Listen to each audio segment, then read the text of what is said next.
আপনারা স্ক্রিনে যে শোকেসটি দেখছেন, এই শোকেসটি পুরাতন শোকেস। এই শোকেসটি রিপেয়ার করার জন্য আমার কারখানাতে নিয়ে আসছে। স্ক্রিনে আপনারা যে কাকাকে দেখছেন, আসলে এই শোকেসটা কাকার।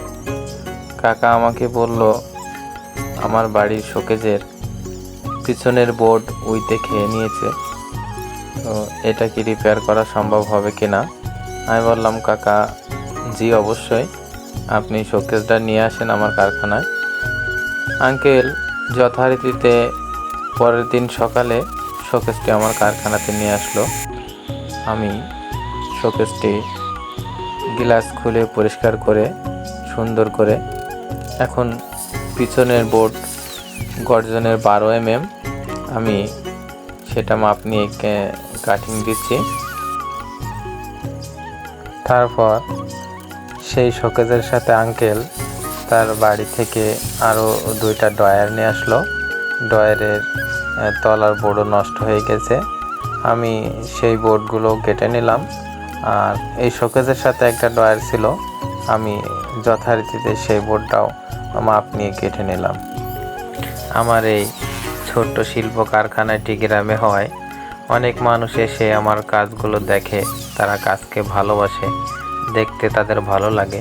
কাকা কিন্তু নিজেও সে পিছনে চেয়ার পেতে বসে আছে, সে আমার কাজগুলো দেখছে। অবশেষে বোর্ড কাটিং দেওয়ার পরে আমি বোর্ডটি পিছনে দিয়ে মাপ নিয়ে নিচ্ছি।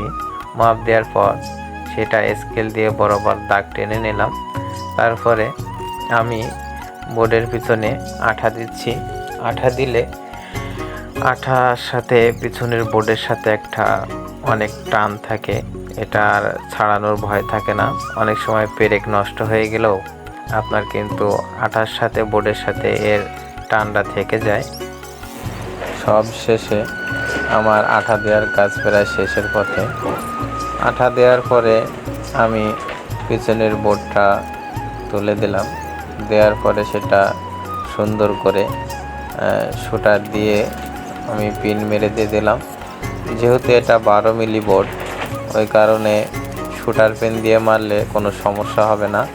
অন্যথায় পাতলা বোর্ড হলে অবশ্যই পেরেক মারা হতো।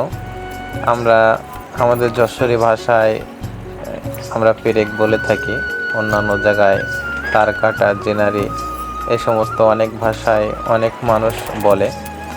আপনাদের কাছে তার কাটা, পেরেক কিংবা জিনারি কী নামে পরিচিত, অবশ্যই আপনারা কমেন্টে লিখে যাবেন।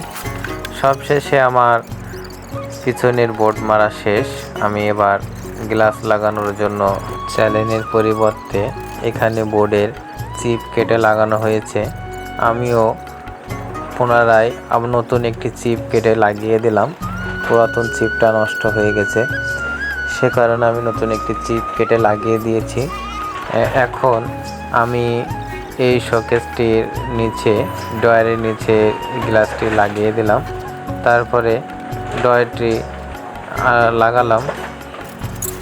ড্রয়ারটি ফিটিং করার পরে পুরাতন গ্লাসগুলো নিয়ে এসে সুন্দর করে মুছে আমি সেই গ্লাসগুলো লাগিয়ে দিলাম।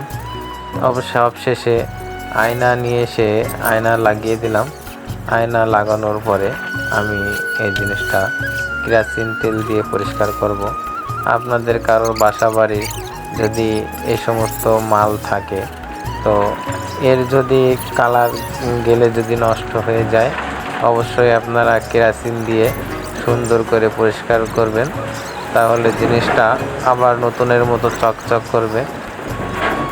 দেখতে পাচ্ছেন আমি এখন কেরোসিন তেল দিয়ে সাথে একটু ভাঙা নিয়ে ভিজিয়ে আমি সেটা ঘষে মেজে পরিষ্কার করছি। পরিষ্কার করার পাশে দেখতে পাচ্ছেন কি সুন্দর চমৎকার দেখা যাচ্ছে। আসলে এখন আর কেউ কিন্তু বলবে না